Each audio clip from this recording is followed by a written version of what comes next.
And now let me request Shiraz Sheikh to give his paper on the relationship between Hacı Bayram-ı Veli and Sheikh Hamid Aksaray.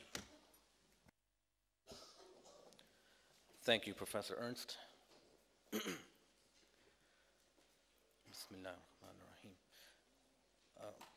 I was first introduced to Sheikh Hamid Aksaray while working on my doctoral dissertation on the life and works of Molla Shamsuddin Fanari. According to Tashkurpuzadeh, a biographical dictionary of important Ottoman scholars and Sufis, Sheikh Hamid was a teacher to Molla Fanari for a period of time. As some of you may already know, Molla Fanari is generally accepted as being the first to hold the office of Shaykhul Islam. However, a lesser known fact is that Fanari was also a devout Sufi and a great admirer of the works and thought of the Spanish mystic Muhyiddin ibn Arabi. An important dimension of my research was exploring how a man of his profession came to be so involved in Akbarian thought. That is to say, the ideas and teachings of what came to be known as the school of Ibn Arabi. Although the general explanation is that Fanari inherited his Akbarianism from his father, over the course of my research, I have come to doubt the veracity of the traditional narrative. It seems more likely that Molla Fanari's appreciation for Sufism's finer points come through his encounter with Sheikh Hamid. Although this is not the place to discuss my concerns over Fanari Sufism, it is enough to say here that after exploring the relationship between Sheikh Hamid and his foremost disciple, namely Hacı Bayram-ı Veli, that I became more convinced of Sheikh Hamid's important and influential role in the Ottoman Sufi tradition. As I will hopefully show, Sheikh Hamid's importance to Ottoman Sufism is his ability to appeal to a certain demographic of Ottoman scholars who came out of the madrasa tradition. Like Fanari, Hacı Bayram-ı Veli was a mudarris until he came to know Sheikh Hamid, after which point he left the madrasa to follow the life of a dervish. Sheikh Hamid's style of Sufism, which was the bringing together of the tradition of Islamic sciences with the science of tasawwuf, was attractive to those scholars that were immersed in the centuries-old Perso-Arabic Islamic tradition. Because of its compatibility with traditional Sunni orthodoxy, it was, as a whole, conducive to the spiritual direction of the early Ottoman state, and it is for this reason we see so many key Ottoman thinkers who can trace their spiritual lineage back to Hacı Bayram-ı Veli and Sheikh Hamid. Now I would like to turn my attention to the topic at hand, namely the relationship between Sheikh Hamid and his celebrated disciple, Hacı Bayram-ı Veli. Examining the relationship between master and disciple is extremely important to the study of the history of ideas in Islamic civilization. Considering that the transmission of knowledge from teacher to student is a paramount feature of the Islamic intellectual tradition, it can prove to be an invaluable starting point in understanding why some ideas flourish in a certain milieu and why they are rejected in others. Since this conference is aimed at commemorating the great legacy of Hacı Bayram-ı Veli, I thought it would be pertinent to discuss his relationship with his teacher Sheikh Hamid and how these two great masters influenced generations of Ottoman scholars and Sufis. According to most sources, Sheikh Hamid was originally from the city of Kayseri. Because of this, he is sometimes referred to with the nisba al-Kayseri. While in the city of his birth, his principal Sufi education was given to him by his father. Afterwards, he left for Damascus to pursue study of the Islamic sciences. While in Damascus, it is said that he spent many years at the dervish lodge of Bayezid Bistami after having been visited by Bistami in a dream. Because of this, he is often referred to being a disciple of Bistami through the Uvaisi method. However, more formally, he was a member of the Safaviya order, founded by Safiuddin Erdebili, who died in 1334. After his sojourn in Damascus, Sheikh Hamid made his way to Azerbaijan, where he came in contact with the Safaviya. For a time, he made his home in the city of Bursa, the capital of the Ottoman state.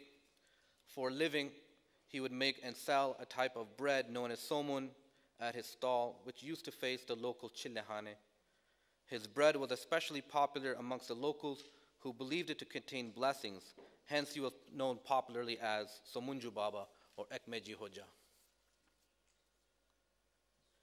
In addition to being popularly revered as a saint by the local inhabitants, he was also known to be a scholar of the religious sciences. As Taj Khurpuruzadeh mentions in his biographical account of Sheikh Hamid, he joined the outer sciences, al-ulum al-zahir, with the inner sciences, al-ulum al-batin, namely the traditional religious sciences with those of Sufism. Even within his work, we see a deep commitment to the preservation and revivification of religious practice. Out of the 3 known works attributed to Sheikh Hamid, we can mention his collection of prophetic traditions entitled Sharhi Hadisi Arba'in. In the introduction of this work, Sheikh Hamid mentions his intention for producing this work as being an attempt at reviving the Sunnah of the Prophet and the commandments of God. His great knowledge and learning is attested to in the following story, which is alluded to in Taj Khurpuruzadeh's Shaqaiq, but which is related in detail in Sadr Abdullah's Samarat al-Fu'ad.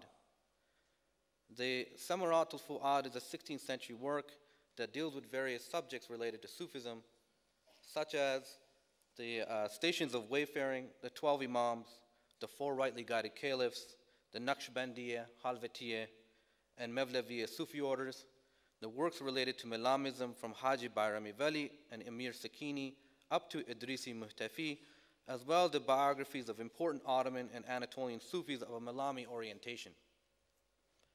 This story deals with the fateful meeting of Sheikh Hamid with one of his most important students, Mullah Shamsuddin Fanari, a very famous early Ottoman scholar, and as I mentioned before, is generally known as the first Sheikh al-Islam.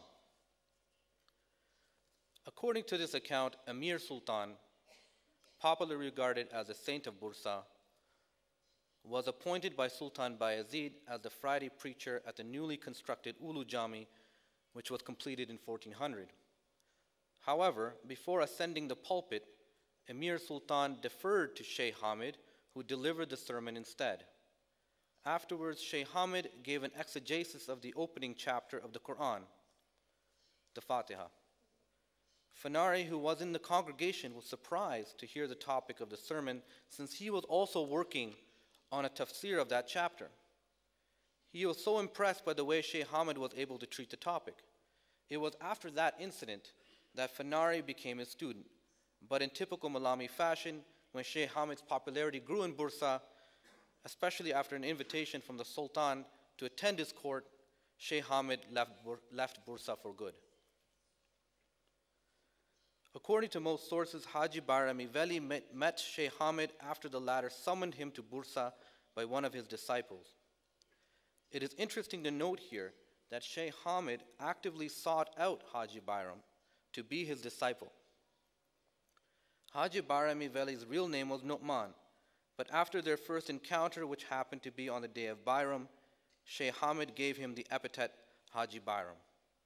As mentioned before, Hajji Bayram was a mudarris in the Kara Madrasa in Ankara, having studied the Islamic sciences in his hometown. Sheikh Hamid taught Hajji Bayram-ı Veli both forms of knowledge, namely the outward, the zahir, and the inward, the batin, and their corresponding levels. But over time, Hajji Bayram saw that inward knowledge was far superior and gave up his position as mudarris to be a dervish full-time. Hajji Bayram served Sheikh Hamid and studied under him for exactly 10 years. After Sheikh Hamid's death, Hajji Bayram-ı Veli founded a new order called the Bayramiya. In this order, Hajji Bayram incorporated the teachings learned from his masters such as Melamism and a kind of Sufi work ethic that was very similar to the style of the Anatolian Ahis. Sheikh Hamid's significance to the history of the Ottoman Sufism is that he is one of the important transmitters of Milamism and quite possibly Akbarianism, that is to say, the teachings of the great Sufi master Muhyiddin ibn Arabi to Anatolia. As we have mentioned before, according to several sources, such as Tashkapurzade's Shaqaiq and Sari Abdullah's Samarat al-Fuad, Sheikh Hamid was a member of the Safaviya order. This is the same order that would become a powerful Shiite political force in Persia, culminating in the establishment of the Safavid Shiite state during the early part of the 16th century. However, during the time in question, the Safaviya order was a Sunni order that gave great importance to the revival of Sunni doctrine, particularly during post-Mongol Persia. One only has to recall that Safiuddin Erdebil was a student of the famous Shaykh Zahid Gailani, founder of the Halvetiya order and defender of Sunnism. It is for this reason that Haji Bayram-ı Veli's order, the Bayramiya, are considered to be from the Halveti Suhrewardi line, from Sheikh Hamid through Safiuddin Erdebili back to Sheikh Zahid. These orders also by and large espoused Akbarian ideas. There were other Sufi orders during this time that incorporated the teachings of Ibn Arabi, like the Naqshbandiya. It is more likely that Sheikh Hamid was a disciple of Sadruddin Erdebil, the son of Safiuddin, who perhaps was the one who commanded Sheikh Hamid to travel to Bursa. Sadruddin was extremely committed to promoting his father's religious movement and was in the habit of sending out missionaries to places outside his sphere of control. It is interesting to note here of Yanis Tusulis' remark that Sadruddin had a strong connection to Sufi trade guilds and Futuvet fraternities. I cannot help but be in agreement with him, especially considering that Bursa was practically an Ahi stronghold during this time. While in Bursa, Sheikh Hamid worked as a baker of bread which fit well with Ahi culture. The Ahis of Anatolia were known for being partial to Milamism as well as Akbarianism, and one can only wonder if Sheikh Hamid had a direct role to play in fusing Milamism and Akbarianism into Ahi culture. The type of Milamism and Akbarianism that Sheikh Hamid brought to Bursa was one that was close to Sunni orthodoxy and not the kind that was promoted by more antinomian dervishes. The biographical account of Fanari in Tashkapurzade's Shaqaiq suggests that the type of Milami teachings that were espoused by Sheikh Hamid, for example, even though Tashkapuruzade mentions that Mullah Fanari was extremely wealthy, perhaps from a generous salary from the Ottoman Sultan, he would wear very humble attire. When asked why, Fanari said that he would only use the money that he earned from his modest silk trade to clothe and feed himself. Considering that Fanari was Sheikh Hamid's disciple, it is reasonable to assume that he adopted this practice from his master. We see similar attitudes in Haji Bayram-ı Veli's conduct. For example, Haji Bayram used to instruct his dervishes to adopt a suitable skill trade and to use only from what they earned and to give the excess to charity. Haji Bayram himself was a farmer who worked with his hands, having said, "The hands are at work, the heart is with Allah." Even though a certain type of radical Milamism was being practiced by some antinomian dervishes, which was causing some tension between them and the Ottoman state, Haji Bayram-ı Veli and the Bayramiya generally maintained good relations with the Sultan. The Ottoman authorities were growing very suspicious of certain dervish groups, such as those that followed the Milami Sheikh Badruddin, and were originally suspicious of Haji Bayram-ı Veli and his congregation due to their refusal to pay tribute. But after Sultan Murad II met with Haji Bayram-ı Veli in Edirne, he saw that his teachings were not radical at all and exempted the Bayramiya from paying taxes. The special status accorded to the Bayramiya by the Ottoman state demonstrates the receptiveness of Haji Bayram-ı Veli's teachings and were seen as being compatible with Ottoman Sunni orthodoxy. In fact, we can count many important scholar Sufis who can trace their spiritual lineage back to Haji Bayram-ı Veli and the Bayramiya and by extension to Sheikh Hamid as well.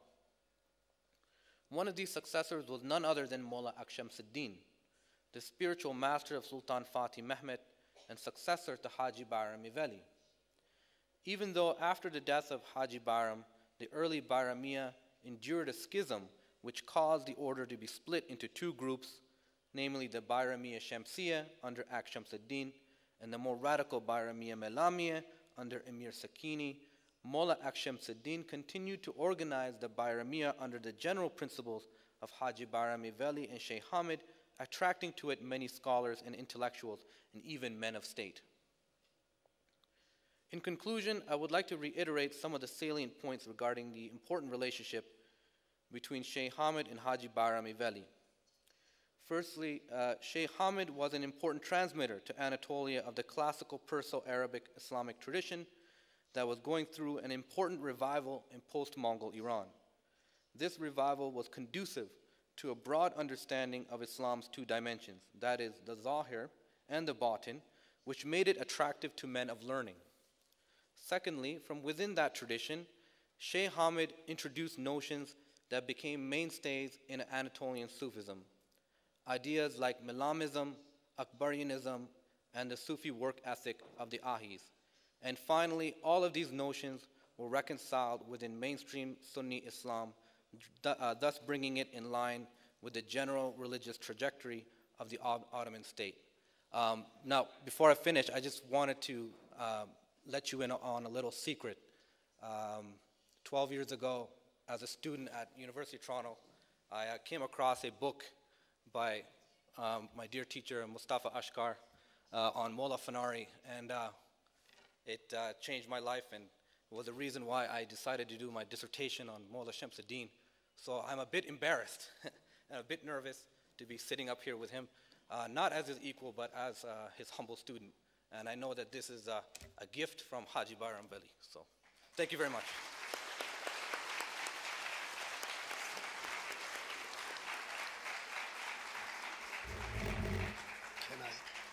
Do we have time for some questions?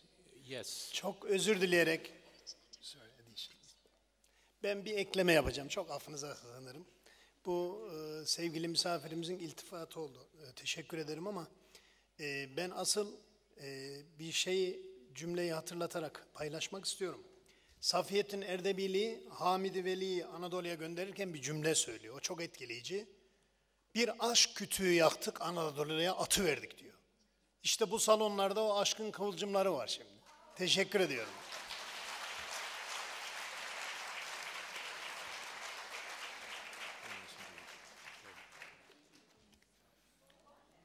Do we have any questions?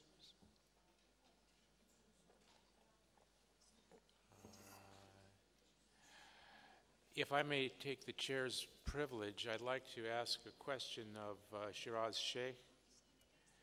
I wonder if you could just briefly tell us a bit more about how you determine the degree of adherence to the views of Ibn Arabi in these different groups. Is it through the use of his texts or vocabulary, or how do you evaluate that? Sorry, in specifically to which, in general, or to Molla Fanari, or to Hacı Bayram? If you could say in general and then give us one example. Oh, okay.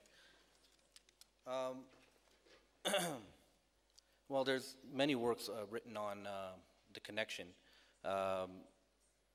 As some other scholars have already mentioned before in the other sessions, there are certain points of connection between Melamism and Futuwa and Wadat al-Wujud, and we see these recurring themes in a lot of the works of the various Sufis, both within the learned tradition, the elite tradition, but also within the kind of folk tradition from the Bektashis, the Ahis, and of course the more scholarly, which are more clearly, you can define it more clearly in the writings of these people like Molla Fanari and later scholars, because they're actually commenting on actual texts by Ibn Arabi, right? And so they're part of that tradition that can go back to Konavi and Kayseri and them. It's not so easily I should say, it's a moving target with the other groups. But if you're familiar with the sort of the themes, then you can kind of sense the connection. It's clear from some of the poetry, you know, and the Bektashi poetry, where you can see the description of the tree and how it grows and the fruit comes out. It kind of resembles the microcosm versus the macrocosm, and that fits in well with Ibn Arabi's ideas of that. So, of course, it's expressed more in a language, a popular language, in a vernacular, and not so maybe highbrow as the elite tradition, but you do see the connecting points and the crossovers. Thank you very much. Any other questions? In that case, let me thank all of the presenters for their very fascinating works, and we will adjourn for another break.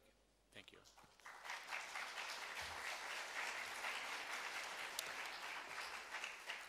Çok teşekkür ediyoruz tüm katılımcılara ve günün anısına bir şilt takdim etmek istiyoruz. Her zaman olduğu gibi Turgut Alsırt Beyefendi'yi lütfen şilt takdim etmek üzere çağırıyorum. Lütfen efendim.